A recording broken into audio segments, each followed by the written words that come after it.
వారు నన్ను విసర్జించి ఇతర దేవతలకు ధూపం వేసి తమ చేతి పనుల వల్ల నాకేం పుట్టించారు? కోపం పుట్టించారు గనుక నా కోపం ఈ స్థలం మీద మితి లేకుండా కుమ్మరించబడును. నా యొద్దకు మిమ్మల్ని పంపిన వానికి ఈ వార్తను మీరు తెలపండి.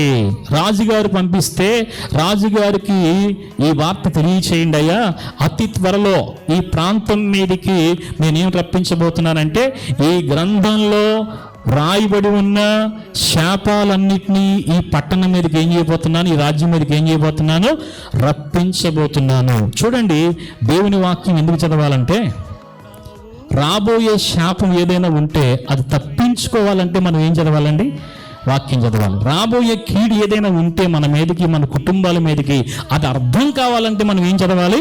వాక్యం చదవాలి. నీవు దీవించబడతావా, శపించబడతావా, మేలు పొందుతావా, కీడు పొందుతావా, నీవు ఏమవుతావు, నీ లైఫ్ ఏంటి అనేది నీకు అర్థం కావాలంటే నువ్వేం చదవాలి? వాక్యం చదవాలి. దేవునికి స్తోత్రం కలుగును గాక.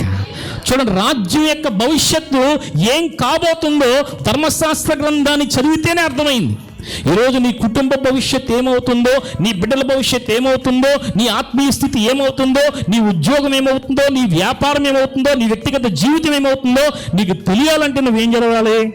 వాక్యం చదవాలి. దేవునికి స్తోత్రం కలుగును గాక.